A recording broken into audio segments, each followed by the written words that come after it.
नमस्कार, बहुत बहुत स्वागत है आपका यश तक डिजिटल न्यूज टीवी पर। इस वक्त की बड़ी खबर मध्य प्रदेश के रीवा से।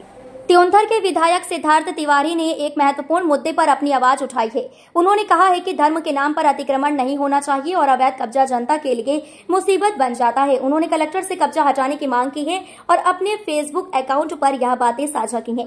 इस मामले में विशेष रूप से अमहिया में स्थिति गंभीर है, जहां सड़क के मोड़ पर एक मजार बनी हुई है, जिससे आए दिन जाम लग जाता है।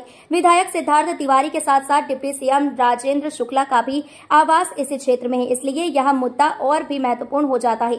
यह मुद्दा न केवल स्थानीय निवासियों के लिए परेशानी का कारण है, बल्कि यह शहर की सामाजिक और धार्मिक सौहार्द को भी प्रभावित कर सकता है। इसलिए विधायक सिद्धार्थ तिवारी की मांग और उनकी चिंताएं समझने योग्य है।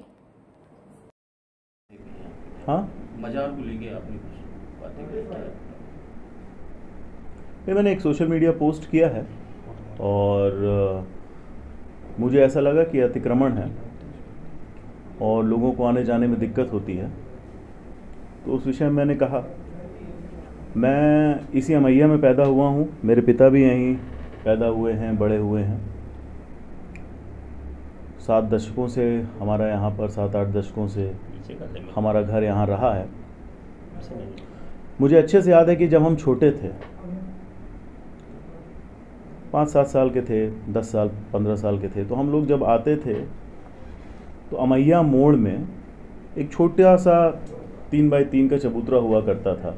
चादर उसमें शायद डाली हुई थी, लोगों ने, आस्था का प्रतीक रहा होगा कुछ लोगों का। तो वो छोटा सा था, किनारे था और आने जाने में कोई दिक्कत नहीं होती थी, रोड भी चौड़ी थी। परंतु मैं क्या देख रहा हूँ कि पिछले 15 से 20 साल में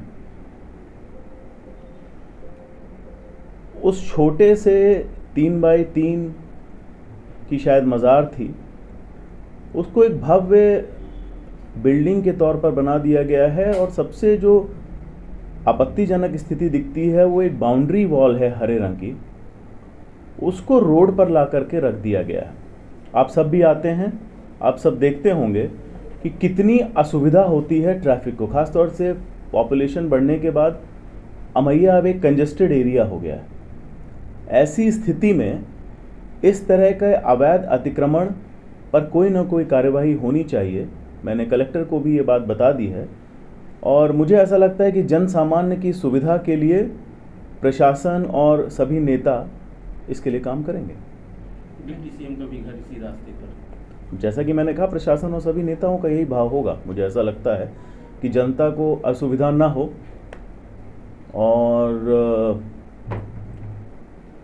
इस तरह का अच्छा काम नवरात्रि के शुभ अवसर पर होना चाहिए। क्या ऐसा नहीं लगता कि मुस्लिम समाज आप आवाज उठा रहे तो नाराज हो क्या? क्यों नाराज होगा? उसमें से हिंदू मुस्लिम दोनों आते हैं, कोई एक समाज की रोड थोड़ी ना है। रोड तो सरकार की है, हर समाज उससे आता है, हिंदू मुस्लिम सिख ईसाई। आपत्ति किसको है, भी देखना पड़ेगा। धर्म के नाम पे अतिक्रमण किया जा रहा है। धर्म के नाम पर तो कोई अतिक्रमण होना ही नहीं चाहिए। कोई भी कहीं चादर बिछा के ऐसे अतिक्रमण कर लिए तो ठीक बात नहीं। क्या आप मानते हैं किसके से ये अतिक्रमण बढ़ रहा है? अब ये देखना पड़ेगा, आप लोग को शिनाख्त करनी पड़ेगी कि किसका शहर है। ऐसे अस्पताल चौराहे में 2 चौराहा बना है बीच रोड। जो भी इस तरह के बने हुए अतिक्रमण है उनको हटना चाहिए।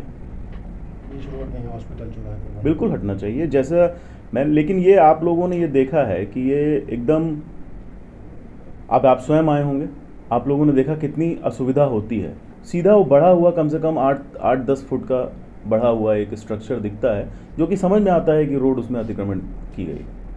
आपने किसी अभी तक प्रशासनिक अधिकारी से? मैंने आपसे कहा कि मैंने कलेक्टर को इस बारे में बता दिया, बोल दिया है, फोटो साक्ष्य के साथ बोल दिया है और मुझे ऐसा लगता है कि प्रशासन इस पर कुछ ना कुछ करेगा। मस्जिद को अतिक्रमण हटाना चाहिए। अतिक्रमण जो वहाँ पर दीवार बनी है उसको हटाना चाहिए। जो सोशल मीडिया पे माननीय विधायक जी का एक ट्वीट है, उनके फ़ोन पे भी चर्चा हुई थी। अमैया की एक धर्मस्थल को लेकर के है। धर्मस्थलों को रिलोकेट करने और उसको लेकर के विशेष अलग से नियम बनाए गए हैं। तो उसके लिए जो चूँकि स्थानीय हुजूर तहसील का विषय है, तो हुजूर एसडीएम के माध्यम से हम लोग विषय को दिखवाएंगे कि क्या विषय है मौके पर अतिक्रमण है, यदि है तो कितना है और किस तरीके से उसको रिलोकेट किया जा सकता है।